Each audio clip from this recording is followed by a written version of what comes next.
નમસ્કાર, YNN ન્યૂઝમાં આપનું સ્વાગત છે। સમાચારમાં વાત કરીએ તો શિનોરમાં જે ખેતી પાકોનું વાવેતર નથી તેવા ખેતી પાકોનું સર્વે હાથ ધરાતા ખેડૂતોમાં રોષ ફાટી નીકળ્યો છે। કમોસમી સતત વરસેલા વરસાદ બાદ ખેતી પાકોને થયેલા નુકસાન અંગે હાથ ધરાયેલી સર્વેની કામગીરીમાં શિનોર પંથકમાં મુખ્ય વાવેતર થતા ખેતી પાકોને સમાવેશ ન હોય ખેડૂતોમાં ભારોભાર રોષની લાગણી જોવા મળી છે। શિનોર પંથકમાં કમોસમી સતત વરસેલા વરસાદથી ખેતી પાકોને માઠી અસર પહોંચી છે। શિનોર પંથકમાં મુખ્યત્વે દિવેલા, મકાઈ અને તુવેર ઉપરાંત થોડા ઘણા પ્રમાણમાં કપાસ અને શાકભાજીની ખેતી કરાય છે।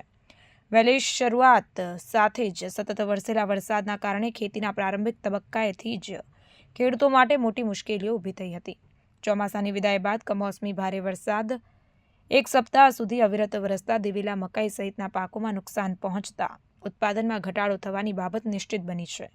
તેવામાં સરકાર દ્વારા ખેતી પાકોને થયેલા નુકસાનના વળતર માટે ગ્રામ્ય કક્ષાની સર્વે ટીમમાં ગ્રામસેવક, તલાટી અને સ્થાનિક સર્વેયર મદદથી સર્વેની કામગીરી કરવા માટે આદેશ અપાયા છે। માહિતી અનુસાર આ સર્વે ટીમ દ્વારા માત્ર સોયાબીન, ડાંગર અને મગફળીના પાકમાં થયેલા નુકસાન અંગે સર્વે કરાઈ રહ્યું છે, પરંતુ શિનોર પંથકમાં સર્વે કરવામાં આવી રહેલ ડાંગર, સોયાબીન અને મગફળીના ખેતી પાકોનું વાવેતર જ નથી। આ હકીકતથી સર્વેની કામગીરી માટે નિયુક્ત કરાયેલા તાલુકા વર્ગ 1 અને 2ના અધિકારી, ટીમ લીડર તેમજ ગ્રામસેવક અને તલાટી શું અજાણ છે?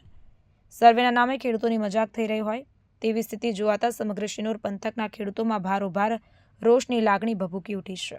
ઉલ્લેખનીય છે કે શિનોર પંથકમાં માવઠાના મારથી દિવેલાનો પાક પીળો પડી ગયો છે, તો બીજી તરફ મકાઈના મોંઘાદાટ બિયારણ નિષ્ફળ નીવડતા ખેડૂતોને મોટું આર્થિક નુકસાન પહોંચ્યું છે અને આ બાબતની સર્વે કામગીરી હાથ ધરાય તેવી માંગ શિનોર પંથકના ખેડૂતોમાં જોવા મળી છે।